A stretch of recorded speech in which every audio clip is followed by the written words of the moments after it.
Okay, terribly sorry about that I had to split the video into two things. I went over here to grab my pen and I hit the stop button, and there's no coming back from that. So sorry the video got split into two parts, but really didn't want to have to go back and repeat all of that. So back into our cyclin and CDK, our internal controls here. So if you look at the diagram, you have G1 and you have S and you have G2 and then you have mitosis, right?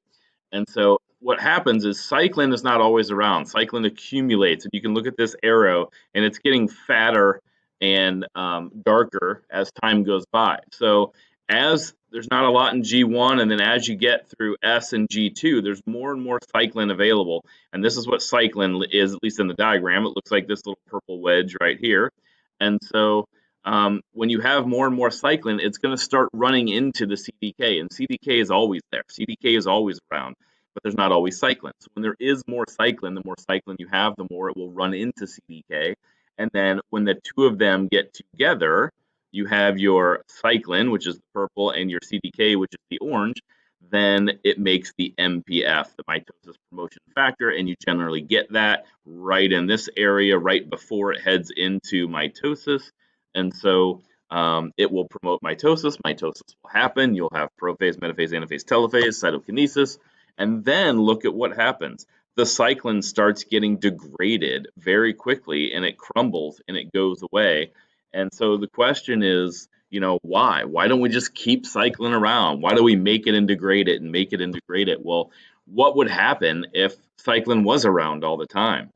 Then our cells would constantly divide, right? We would just keep dividing and dividing and dividing and dividing. And that is not what we want. We do not want tons and tons of cells when we don't need them. Okay, because when you make a bunch of cells when you're not supposed to, those generally turn into bumps and lumps where you don't want them, and generally those are called tumors. So basically, you want cyclin to go away so that you control the cell cycle. You only want them to divide when they're supposed to divide. There are also external controls, okay? And I'm only going to go over a couple. Growth factors is one of them. Growth factors are a group of proteins that stimulate cells to grow and divide. A lot of times they're delivered by the bloodstream, and we will look at a couple right here. So one is the PDGF, the platelet-derived growth factor. So the first question is, what are platelets? Platelets are not quite cells. They're kind of cell fragments. They do not have nuclei in them, but they do have some qualities of cells, and they do contain growth factors. They do have a lot of proteins in there, which is there to stimulate cell growth. And so if you look at this example down here, make sure I hit the right button this time. So in this case, we're looking at a sample of human connective tissue, okay? And we take some connective tissue and we use scalpels and we cut it up into a lot of different pieces in the Petri dish. And then we're going to use some other enzymes, and we're going to digest all that extracellular matrix around there, and we're just going to get these free fibroblasts. And fibroblasts are the main parts of what make up the connective tissue. And so the cells get transferred to culture vessels, and I can never draw down here at the bottom because it kind of goes off the page. But this one is obviously without the growth factor, and this one has the growth factor where it says with PDGF. So when this one is added, look, you get a layer of cells across the bottom of the dish again. Over here, no cells, okay? No PDGF, no cells. So the platelet-derived growth factor is important in regenerating those cells, getting that connective tissue to grow back. And that's an exterior signal, right? That wasn't from the cell, it was delivered from somewhere else. Here's a little bit more about the PDGF. Couple things I want to point out in particular. So there are some things that cells have and that they can sense. And one is Anchorage dependence, and that's when they know that they're like anchored to something else. Density dependent inhibition right here is they know not to grow on top of each other. They know when they butt up to one another to not do this and keep growing over the top of one another. They just like to be touching something on all sides, and then they know they're good, okay? So if you do that and you have this plain layer of cells right here and all is good, and then you take a scalpel and you cut a section out right here and you create this gap, they all realize we're not touching that space anymore, and so they fill it in. And so it regrows and all is good, okay? One problem though with positional inhibition is normal cells like to touch but not overlap. Cancer cells do not care. Cancer cells lose the ability to tell if they're touching other cells. So if you look in this tray right here where they let cells grow like that and the cells became cancerous, look how thick this layer is right here. That's pretty thick. It's supposed to be one layer down here, and clearly this is more than one layer of cells on that tray because cancer cells just can't tell anymore that they're touching anything, and that's why they clump up, and that's why we get tumors. Another one, epidermal growth factor, the EGF hormone. So hormones are delivered through the blood a lot, which is what one way we kind of mentioned that a second ago about getting delivered through the blood. This is a massive process on this slide. You are not going to need to know it, even though I am going to go through it to kind of show you a couple things. And I'll ultimately get to my point, but I am going to show you how this thing kind of works. So it will be very similar to your G-coupled protein receptor from last semester. Hopefully you remember a little bit about that. So here we need a couple ligands, right, our hormones, and they bind right here to the active sites of our receptors, right? And then the receptors, the word for this is they dimerize. Again, not necessary, but you have these two receptors that kind of sit like this in the membrane. And when those ligands bind to them on the outside, it causes them to flip, and they actually they start out a little farther apart. A lot of times they flip into where they're next to each other, and they kind of move position a little bit, and that's called dimerizing. And so they also, at that point, they get phosphorylated. See all of these phosphates on here. So they're phosphorylated, and that's going to be the trigger for them to go. And so that's going to trigger what we call GRAB2. You can kind of see these abbreviations written out here. And GRAB is going to interact with SOS, which is going to interact with RAS. Okay, and you'll notice GDP out, right, and GTP in. Okay, so we have that same change that's going on, and then you have RAS now that is going to interact with RAF1 down here, and when that happens, they are going to go phosphorylate MEK, right? We're phosphorylating this guy right here, which is called MEK. And MEK is then going to phosphorylate MAPK, okay? And MAPK is the one that actually is going to go into the nucleus. It's going to go all the way into the nucleus, and it will then phosphorylate MYC and Jun and FOS, okay? And MYC and Jun and FOS are what we call transcription factors. And I know we haven't gotten to transcription and translation yet, but you guys should at least know those are involved in protein synthesis, right? Transcription and translation are making proteins. And so this is what's going to trigger an mRNA right here to be made to go out into the cytoplasm, find a ribosome, and start making proteins that are involved in cell division, such as cyclins. And this is how we get cyclin made and activated. And all of this came, all of these triggers, all of these proteins that are necessary for mitosis or for cell cycle to go was because of these external signals, right? These ligands came from outside, these hormones came from outside the cell and caused this whole chain reaction into the nucleus and back out of the nucleus so that we could make some cyclins. We could then have our cell division. So quite an intensive process to get that done, but it's a pretty good illustration of how external signals are actually causing transcription factors to interact with the DNA and thus make a protein that you need. So switch gears a little bit here toward cancer. So what happens when things don't go right? Mutations happen. Mutations happen randomly. There's not a lot we can do about that. Your DNA gets challenged every day by entropy, right? There's more chaos going on in our bodies. All the reactions produce waste. The waste causes problems. We have to get rid of the waste, and what happens if we can't? And so there's all these forces that are acting on our DNA. We're trying to keep it all from getting mutated so we don't get cancer. So luckily, you do have a particular set of genes that keep those cells from dividing, okay? We do have a set of genes that are there to protect us. The problem is, what happens when those are the genes that are mutated? What if the genes that are meant to protect our DNA are the ones that are mutated? That's the problem.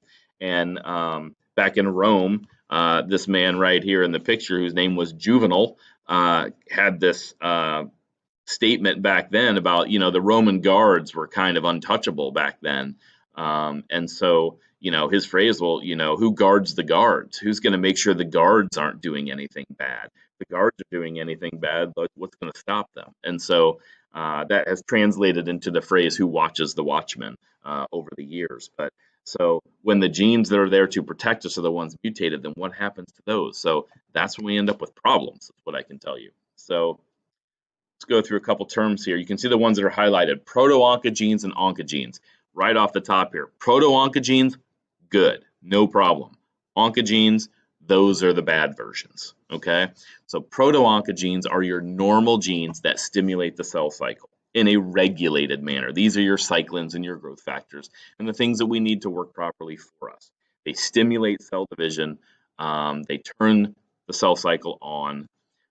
If they get mutated, the mutated versions stay on. So we call these gain of function mutations. So if their function typically is to turn something on and their mutated version makes it stay on, then that's a gain of function. We're getting more function than what we should, okay? And so when you get these mutations, they are no longer proto-oncogenes, they are just oncogenes. And you might be like, oh, they call cancer doctors oncologists. This is why, okay? It's all related. So mutated proto-oncogenes are oncogenes, and these have the potential to cause cancer. It doesn't mean it will, but they have the potential to cause cancer when mutated. So here is some proto-oncogenes and the mutated versions always being on. These are just a few examples of how this happens. So so you have your normal DNA up here, and if you go over here, things can get what's called translocated or transposed, meaning they can get switched. The DNA can get kind of flip-flopped and get kind of messed up, and then that gives you the wrong proteins, and maybe that causes normal growth stimulating protein in excess, meaning we're making a lot more protein than we need. Same thing here, gene amplification. We're reading the gene, and it got copied more times than it needed to. Again, protein in excess. These are all kind of things we're getting a little ahead of ourselves. I'm not going to ask you a whole lot about these things right here, other than maybe just that they exist. But I won't ask you a lot about the methods just yet. We'll get to a lot of this when we do transcription and translation. You can have point mutations where, an A is a C or a G is a T in the DNA, and that causes the problem. And again, more protein than what you're supposed to. Or you just kind of keep getting more of things than you're supposed to. They get hyperactive, right? And so the mutated versions are always on, and we call those gain of functions as far as proto-oncogenes are concerned. Here's a more specific example, and it's similar to the one I just showed you a couple slides ago. So you get the growth factor, right? You get your ligands, you get your receptors right here that dimerize and get phosphorylated. And then here's our pathway, right? It starts off with RAS and GDP and GTP, and everything kind of goes down the chain reaction here, and it gets all the way into the nucleus, and the transcription factor gets activated, and then we get the protein that stimulates the cell cycle. We get it to go, right? That's a normal cell signaling pathway because this is proto-oncogene, right? That's normally what happens. If you get something called a tumor suppressor, okay, this is kind of the other side of things. So on tumor suppressor, you see this word tumor and you might, think, oh, tumor, not good. It's a tumor suppressor. These are genes that suppress tumors. They keep them from coming on. So these are actually there to protect you. Tumor suppressors are good. They're there to protect you. And these are there to inhibit cell division, okay? So they're there to stop cell division. They are the brake pedal. Okay, the other ones, the oncogenes, are the gas pedal to make things go. Typically, tumor suppressors are the brakes. Okay, their mutated versions are always off. Okay, so it's a loss of function. Okay, however, if the normal job is to be the brakes, and it's a loss of function, meaning you lose your brakes, what happens to the car? It keeps going. And so if this is normally supposed to stop the cell cycle from spinning and we lose that ability, then the cycle is going to keep spinning. Okay, so also not a good thing. If your tumor suppressors get mutated, this is not a good thing. Okay, so over here we have some DNA damage in the genome, and then we come over here and it says the active form of P53. Normally, this is the tumor suppressor, or the gene is, and it's going to code for P53, a transcription factor, to come over here, and it's going to block transcription. And it's really just a roadblock. It actually sits on the DNA and causes a roadblock, and it is the protein that inhibits the cell cycle. And if you've never heard of P53, it is in over half of the cancers that anyone ever gets, and all types of cancers. Over 50% of them have a mutated P53. So P53, its nickname is actually the guardian of the genome, because if you have a good P53, a lot of times you won't have cancer. If your P53 gets mutated, more times than not, you will have cancer. So you're actually going to see some P53 come back in the lab down the road here. So this little box, I want to point out a little typo within the graphic itself. It says mutation, defective or missing transcription factor such as P53 cannot activate transcription. P53 doesn't activate transcription, so you want to cross that out, and the word should be inhibit, because it's supposed to inhibit. Okay, so just know that that word right there, activate, should be replaced with inhibit. Okay.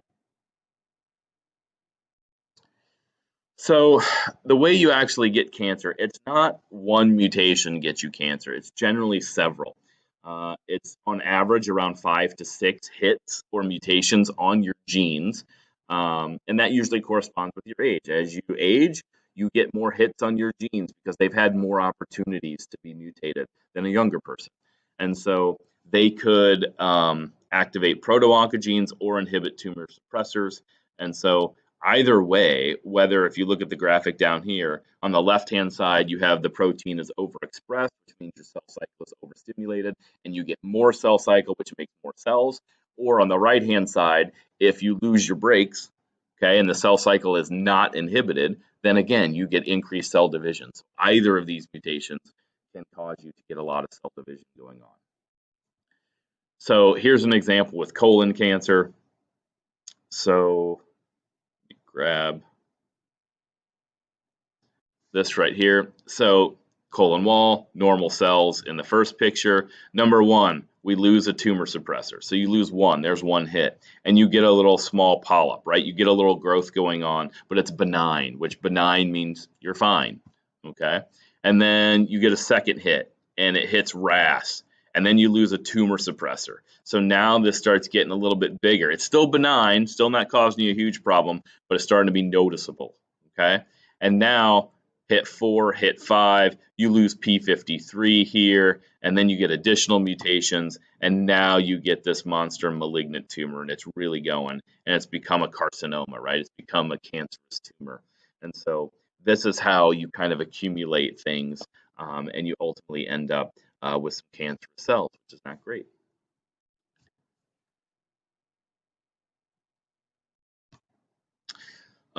Some more about the stages of cancer.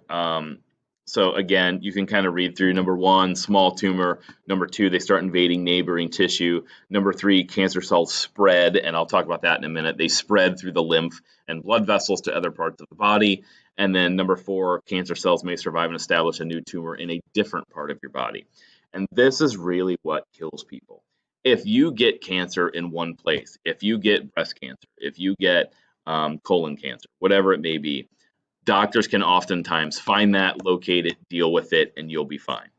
If you wait and it's not detected, then tumors can metastasize. Okay, that word down at the bottom, you see the metastasis. So if it's metastasis or if they metastasize, this is what kills people, because it's not that you have cancer in one place. It's that once you start getting it all over your body, then it becomes a problem. So when you guys have all know people that have cancer, I'm sure, and if you've heard them say the cancer has spread to another organ. It does not spread like this. It does not creep around and spread like weeds, right? That's not what it means. It means you had a tumor in one place and a piece of that tumor broke off and ended up in your bloodstream, and that piece of the tumor zipped around your bloodstream and it ended up in your brain or in your throat or in your lung or somewhere else other than the breast or other than the colon.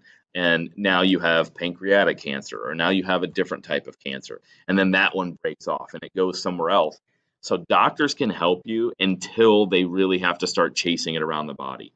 If they have to start chasing it around and the cancer is ahead of the doctors, it gets really difficult for them to help people. That's why early detection is, really important. And so, you guys are a ways away from that, but you might want to remind parents and grandparents, hey, have you guys gotten things checked out? Because if they can catch them early, then more times than not these days, they can deal with them. Okay. So this usually turns into a pretty good discussion. How do we treat cancer? Not going to be able to really have that discussion in this format. So I'll just kind of tell you, there's really three ways that we treat cancer.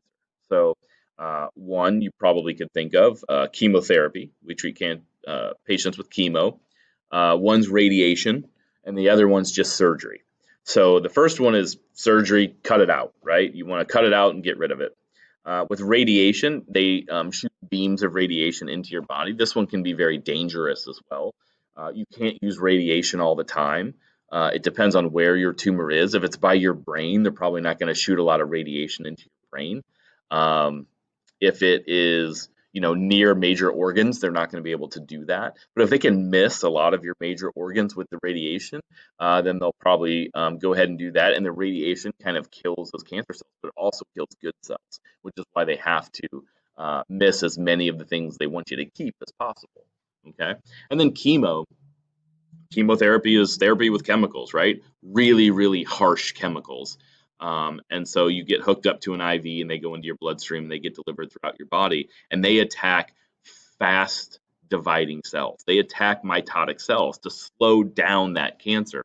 They have to do that, but it also gives you a lot of bad side effects because, well, where are the cells? Where are the cells that divide very quickly in your body? Think about what are the bad side effects of chemo. A lot of people have, they feel nauseous, they feel sick, they feel like they have the flu, right? They throw up a lot. That's because you have a stomach lining that gets replaced by mitosis every few days. Your stomach lining is constantly going through mitosis. And so the drugs are attacking that stomach lining and it's making people feel terrible. Typically, your hair, not so much for me, but typically your hair grows really fast, right? And so that's why people lose their hair when they go through chemo, because the chemo is attacking those cells, those follicles that divide very quickly. And so they're very noticeable, right? Those side effects are very noticeable. I haven't checked lately. We used to have around 20 chemo drugs, give or take. And they all do very simple things, actually. It's actually pretty impressive how they design these drugs. A lot of them are aimed at spindle fibers.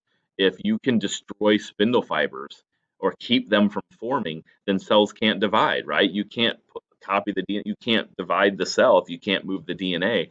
So a lot of chemos are directed at destroying the spindle fibers so that cells can't divide. So it's a pretty ingenious way to think about it. They try to think of one thing in the cell cycle that if they could design a drug that would take that away, then the cell couldn't divide. And that's how a lot of chemo drugs are actually designed. It's pretty cool.